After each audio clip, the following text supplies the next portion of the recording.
Maybe you just screwed up. Shame on you to look me in the eye and just bold-faced try to fool me. I'm sorry. What did you just say to me? It was loaded, Your Honor. Sir? It was not loaded, Your Honor. You're looking at me and you just told me it was not loaded? Is that what this all is? A charade? But no, Your Honor, it's not. What I hear is you don't like being incarcerated. But these are violent crimes. You're looking at life imprisonment on each one. This entitled Brad is facing 2 charges that each carry up to life in prison. And somehow he still thought lying to the judge's face was a good idea. The second those words left his mouth, the judge went absolutely nuclear on him. And, honestly, I just don't blame the judge at all on this one.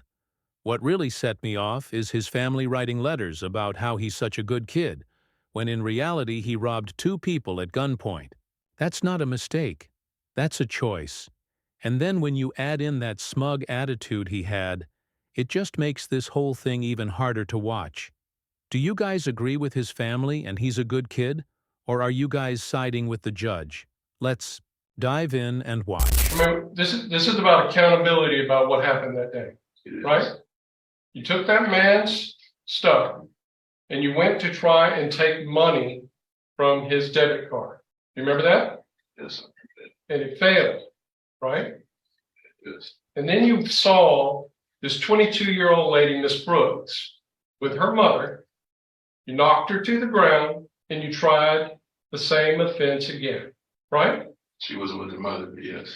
Still a 22-year-old lady, still somebody that you knocked to the ground, put a gun to her head, did the same thing again, right? Right. And whenever all that takes place and the officers finally get going, their reports, which your lawyers had access to, and I'm assuming you've had an opportunity to review, say that you were going over 100 miles an hour in an effort to evade them, right? I don't remember how that's wrong. Definitely well in excess of the speed limit, correct? You're doing everything you could to get away from, right? Just like today, you're doing everything you can to try to make sure you get probation, as opposed to, I'm going to ask this judge to give you 15 years, right? The parties have rested the presentation of evidence. The court has the pre-sentence report that has been submitted by the probation office and admitted without objections. Arguments by the parties. What are you asking for, please? State. Judge, I think you know it's clear that I'm asking for the 15 years. There's no argument, Your Honor, in reference to what he did to 2 innocent people or 2 innocent families. What you see in the PSI report, though, is that there really isn't any criminal conduct after or before or after that in reference to the legal system. You have marijuana use in the U.S. Army, but wait a couple of years and probably marijuana use is going to be illegal in most states. But he was discharged not honorably. So what do you do with a kid that doesn't know? And what we tried to do today is to try to present a little bit, and I don't know whether it's a cleaned up version or not, but basically he grew up by himself. Mom seems like a decent person, but mom had to be able to support herself and all her life. He's had no dad, no one, not even financial support in reference to him. We realized through the questioning of the state that he had some abuse problems in Maryland from family members who took advantage of him. And then in the middle of all this was ripped from whatever persons that he had some type of relationship in his senior year in high school and sent to the outskirts of Chicago. Even now, when he talks to the probation officer preparing the report, I think he was forthright. And when he started marijuana, the synthetic marijuana, which is one time, which he says was at the date of the incident, but also what he was going through in reference to depression, anxiety, psychological and emotional, and asked, and which was probably one of the few times that I've seen, I expressed a need for treatment for these conditions. You could put him on deferred, and he's looking at life. You can put him on deferred for one, find him for robbery on the other, send him, because of maybe what he's done in county jail. And I could then file for shock probation if he corrected himself, if it was robbery, and keep him on the hook after that in reference to probation. We've got people, the pastor here, Pastor Matthews, and conditions, and as this court knows, the problem is I guess a lack of parental, but then it's also the lack of young people today not knowing what a gun and everything else gets you in the road that it goes down. We're asking the court, if it's not deferred probation, that you would consider deferred and something with a lesser included, to give them a taste of TDC and maybe a ride on a bus to Huntsville for a little bit of time to know what it's really like when you commit an offense that's going to, I guess, affect you the rest of your life. And then see, hopefully, if he does follow the rules and regulations there, that he's given that second chance and put back on under your supervision, and also with the help of his family and his church. I get that the defense attorney is just doing his job, but this argument just drives me crazy. Saying he didn't know any better, I mean, come on. At least argue that he was desperate for money or something, because that's just way more believable than pretending he doesn't understand the basics of right and wrong. I mean, everybody knows you don't just walk up to somebody with a weapon and take their stuff. I mean, it's just common sense. I really don't know why the attorney didn't go that route, but the fact that they're even trying this defense feels like an insult to the courtroom, honestly. Judges hear this kind of spin all the time, and most of them see right through it. If anything, it just makes a defendant look more entitled, like he thinks excuses will cancel out what he did. And when the crime is this violent, What the court finds most compelling is that in the commission of this crime, it's already been pointed out that you assaulted two people, and both of them were threatened and in fear of their life by you, who has no authority to do that. You don't take God's will into your hands. And when you have a loaded firearm, and it was loaded, wasn't it? No, sir, it was loaded. I'm sorry. What did you just say to me, It was loaded, Your Honor. sir? It was not loaded, Your Honor. You're looking at me and I'm about to sentence you and make a decision, and you just told me it was not loaded? All right, let me read the report to you. Maybe you just screwed up. Because, sir, this is your life. Underneath the Charger's driver's seat, you were in a Charger, right? It's John. On the floorboard, in plain view, was a dark brown Glock with a laser attachment, just like the lady said, underneath the barrel. The Glock had one magazine inside with 10 9mm rounds.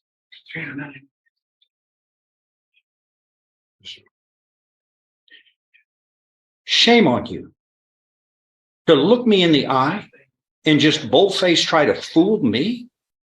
Is that what this all is? A charade? But no, Your Honor. It's not. You assaulted a woman, didn't have to.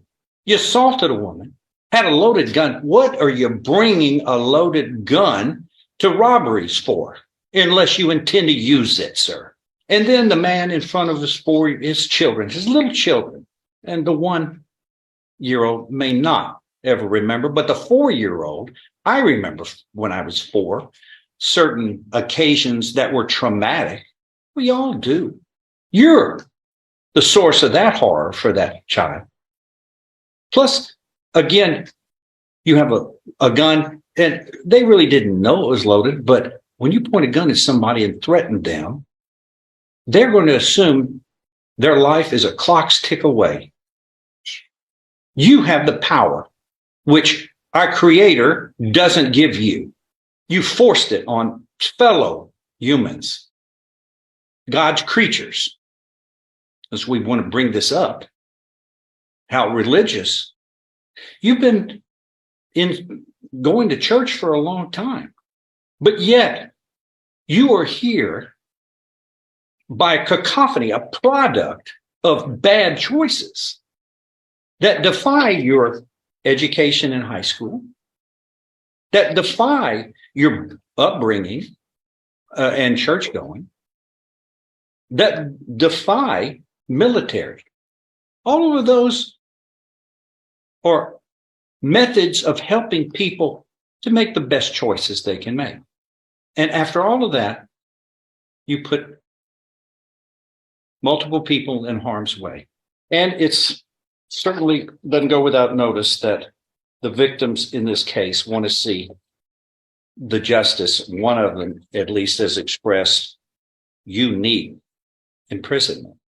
I haven't heard of really a thing in your from this evidence here that isn't seen in so many people generally. I mean, nobody's got a perfect upbringing. It seems there are a lot of people whose parents, one or the other, or both sometimes, are irresponsible, but yet they seem to do all right. They seem to follow moral lessons. And your family here, look at all these letters. They seem to be good guiding lights, but they don't know really the truth of your long-lasting decision to use drugs. A third of your life has been drug usage, a third. And they have never seen the Mr. Hyde side of your Dr. Jekyll. I know him to be a kind, loving, and intelligent young man. But you were almost a daily drug user that certainly tricked the people living in your house. They didn't know about it. And then to the probation office, you said you blamed your actions on smoking cannabis and synthetic marijuana. Your actions are based on poor choices. Drugs are out there. They're always out there. There's always a temptation on the dark side, but it's always good versus evil. But you were brought up in knowing the differences and choosing good versus evil. Exactly. Finally, a judge calling out that nonsense instead of letting it slide. The whole "he's a good kid, he didn't mean it" argument. It's just nonsense when you look at the facts here. His family might actually think that. But good kids don't wake up and decide to rob people at gunpoint. I mean, that kind of crime takes planning, intent, and a willingness to traumatize strangers for life. I mean, these victims aren't just losing property. They're dealing with fear and anxiety every single time they walk outside now. And his defense attorney is trying to paint him as some innocent kid. It just makes it stink so much worse because these people are actually traumatized for their entire lives now. And I do think that's why the judge went so hard on him. He's not just punishing the crime. He's making it clear these excuses do not erase the damage. And honestly, it's just so refreshing to see a judge not sugarcoating the reality here. It was the kid's actions that put him here, not bad luck or circumstance. So it's just refreshing to hear that. Do you think judges should ever weigh family letters in cases this violent, or should they stick strictly to the crime itself? There's nothing in the environment I see here that doesn't cause you to have made a mistake and fix it immediately. Do right from wrong. I watched his grandmother help raise him in the church and instilled in him the love of God by taking him to church on a regular basis. He possesses compassion and love for others. The police reports of these two cases don't say that. You made horrendous choices, and in choices, bad choices, you have to pay for the consequences. Good choices, you get to enjoy success and celebrate. But here, this is no time for celebration because I see a life of poor choices that has been wasted up to now, for the most part. What I hear is now what's changed is you don't like being incarcerated, which is a smart move because unless you're sociopathic, I don't know who would. But these are violent crimes. You're looking at life imprisonment on each one, sir. And they're two separate crimes. So those could be added one to another under law because you can't package a deal when you commit multiple crimes.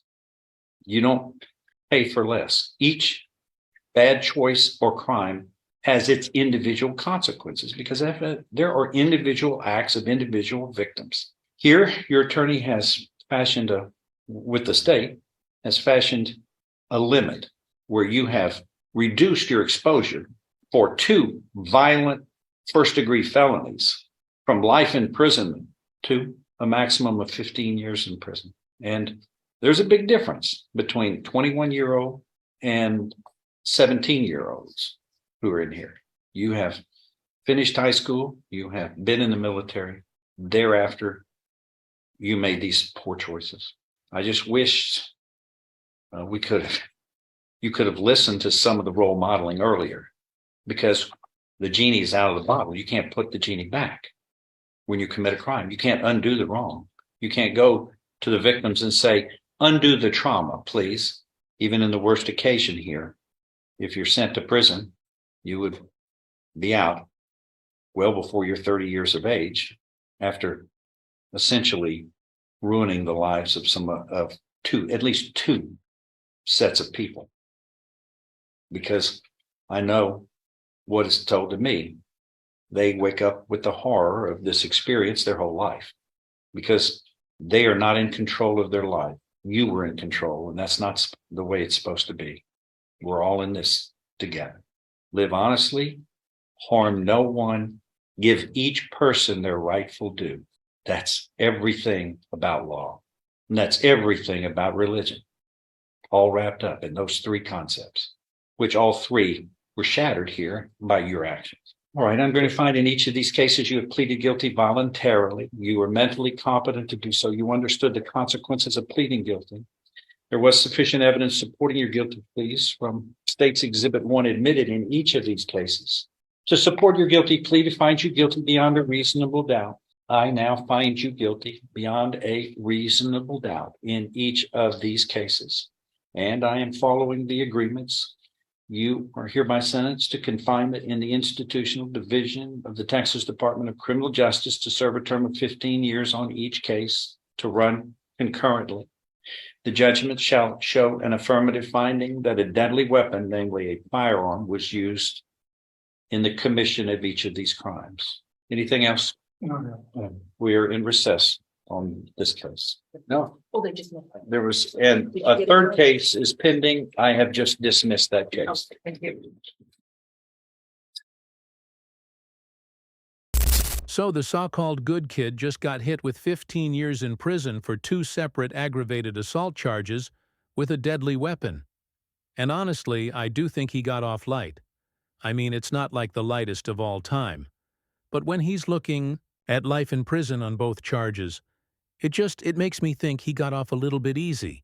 I mean, and the fact that he even lied to the judge mid-hearing, and somehow the judge still showed compassion by sticking with the agreement. I mean, I do respect that balance from the judge. I mean, he gave him that stern lecture at first, then a sentence that actually means something. So it's just a good mix around. And like the judge said, yeah, it was 15 years concurrent, which means he could be out before 30 with good behavior, which feels like a second chance most people wouldn't get after crimes like this. So that's kind of my reasoning with the light thing. It's kind of like one of those situations where the system gave him a shot at redemption even after all the excuses. So it's on him whether he takes it or not. It's all up to him. But I want to hear from you guys. Do you think 15 years was enough for this guy's crimes, or should the judge gone even harder? Thank you so much for watching.